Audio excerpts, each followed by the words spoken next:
it's not uncommon for people to take exception with a video of mine and release their own response. Back in the Flat Earth heyday, it was a very regular occurrence. And whilst these videos have dwindled somewhat, I noticed one recently which hurt my feelings a little bit. Not least because the person in question called me a wet biscuit.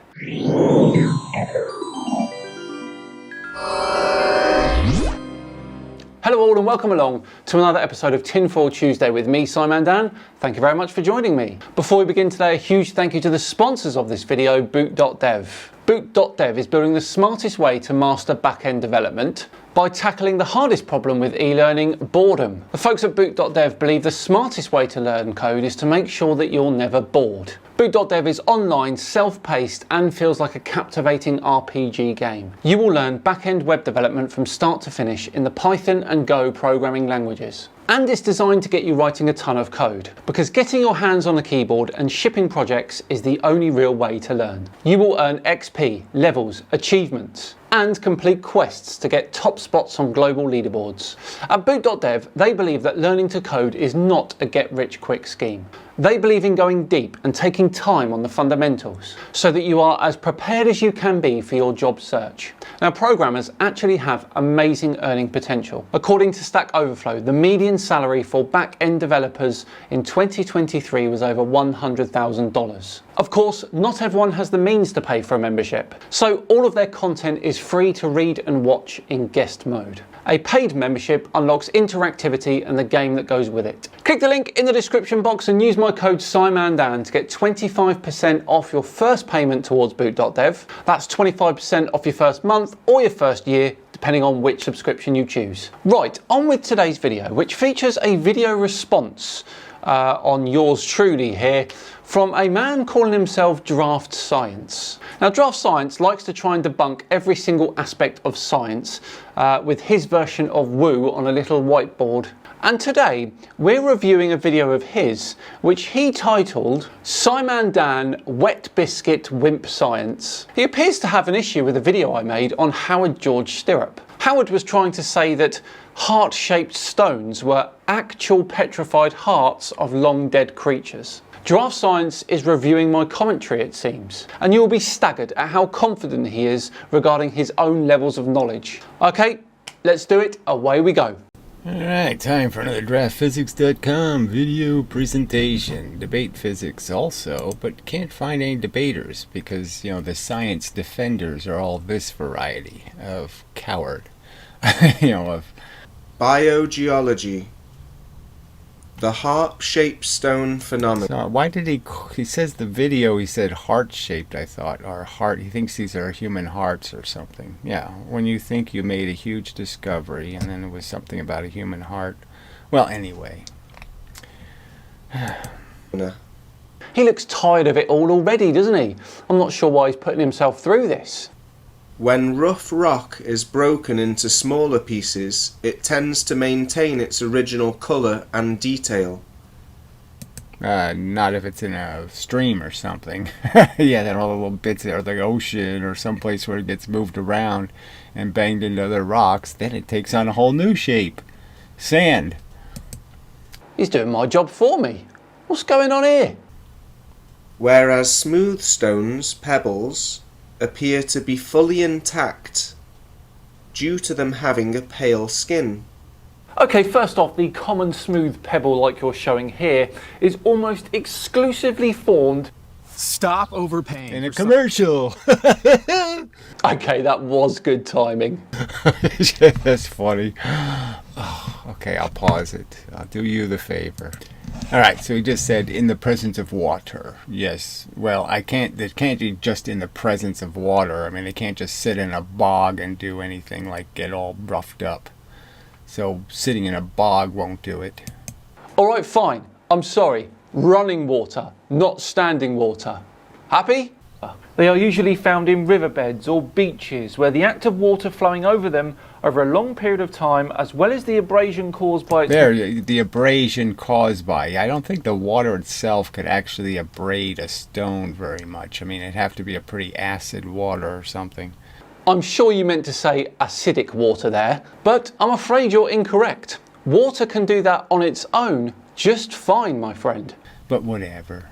Movement across a riverbed give us that smooth look that we so often see. Nah, whatever. Oh, so this is worth my time? No, this is not worth my time. Then don't watch it, matey. It's not a hard decision to make. Making any fractures clearly visible. Similar to how organs have a skin and a serous fluid around them. Yeah, well, that is a real reach. Okay, so this is worth arguing, though. You're going to argue with a guy who thinks these are fossils. He thinks the smooth stones are fossils. Okay, that's pretty stupid. I disagree. Howard here has published misinformation. It is my job to try and correct that misinformation. But is it really worth anyone's time to sit there and debunk the guy who thinks not soft organs can be fossilized? Come on. That escalated pretty quickly, didn't it? To protect them from abrasion. There doesn't seem to be any transitional stones between the two categories, which suggests that There doesn't seem to be. Well, boy, how hard did you look? The fact that you have a shaped stone is a transitional stone. It's transitioning into a round stone.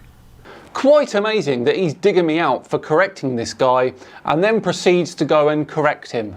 The irony is positively delicious, isn't it?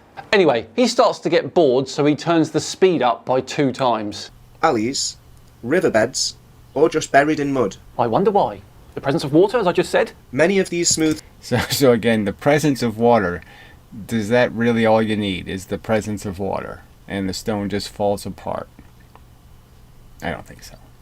I don't think it gets shaped, by just the presence of water. You freeze it up in the Arctic or something, it's not going to change its shape.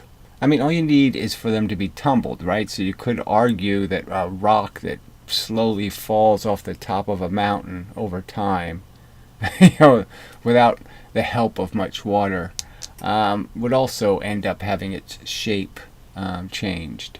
Okay, but how does a rock slowly fall off a mountain over time? I'm not taking the mickey here, I'm just genuinely curious. The same exact pattern can be found in stones of all sizes, with multiple matching features. And I'm sure I could find a bunch of stones that resembled a big toe. Does that mean they used to be big toe? Well, you should say something funnier like, Now our friend suggests something a little rude here. Let's move on. Nothing compared to what is about to come out of Howard's mouth next. So, okay, so he said, be prepared, and now this guy said, geodes like be petrified testicles. Let that sentence sink in for a minute. Why? Why should I let it sink in? The guy's obviously not even trying to take any of this seriously. I mean, who do you think he's going to sell this idea to? All right, he's just goofing on you more than he's doing anything else. Who else would care about this wacky video? Who could think, I'm going to persuade a bunch of people with my geotesticle theory? I don't think so. I think you'd be quite surprised on that one, matey. There we go. I don't even know what to say to that. Mike Wilkerson from the YouTube channel Stallium7 theorises that fatty tissue may transmutate into a crystalline material. He has also collected a potential half lobe of a petrified brain. As we can see, it looks just like his. That is a good one, Draft Science. Damn it, why didn't I think of that one? to cover up evidence of giants and dragons. That makes no logical sense. There is evidence for dinosaurs and there is no evidence for dragons. And where are these fossils for the giants that used to exist? Causing us to ignore the mountains of evidence that can be observed worldwide. Oh, you mean evidence that Roger from Mud Fossil University shares? I take it from his silence that he approved of that statement. I'm winning now. Anyway, he finishes watching my video and then he gets his little whiteboard out. Get ready, everyone. Alright, back. Alright, so their science, their religion for 300 years has basically been saying 1/2 mv squared is science. Okay, that's the truth. 300 years. Now, so for 300 years, they're saying that to go twice as fast. Okay, if you want to move something twice as fast, the same car, the same mass, you have to use 4 times the energy, 4 times the wattage of energy. 4 times the horsepower, 4 times whatever you're pushing with. You have to use 4 times the amount to go from 30 to 60, let's say. Okay, to double anything's velocity. Yes, that's all fine, don't see an issue there. The thing is, he weirdly goes on to have a pop at Leibniz, who he incorrectly credits as being the person who came up with that equation. Anyway, so he's the originator of this mv squared nonsense. Nonsense? MV squared nonsense? It's not nonsense. It all comes from the fact that, yes, in gravity, if you want to double the velocity, you have to actually go 4 times higher, 4 times higher to double the velocity. But that's all you're doing. You're just doubling the velocity, okay? So understand, that's all you're going to get out of it. It's only going to be twice the time, okay? It's only twice the velocity. So why do you think there's 4 times the energy? If gravity could be understood as a force, okay, that affects you by time, and Nope, I'm out. Can't carry on with this one. This man thinks that all of traditional science is wrong and that he knows better. I can't sit here and listen to that. So I'll say those immortal words that we are done and debunked for another video. How did you lot enjoy his commentary of my video then? Funny? Correct? Let me know what you think in the comments below. Thanks so much for watching. It is of course truly appreciated. If you enjoyed it, please consider subscribing to the channel. Hitting that thumbs up button too would really help. Look, we're really close to 600,000 now. We're getting closer by the day. And as I said in a previous video, I've got some big plans for when we get there. So please subscribe. Just enough time to once again thank boot.dev for sponsoring today's video. Click the link in the description. Use my code SciManDan to get 25% off your first payment towards boot.dev. That's 25% off your first year or your first month, depending on which subscription you choose. I've been SciManDan. Have yourselves a great few days, and I'll see you on Friday for the return of Nathan Oakley on Flat Earth Friday. See you then.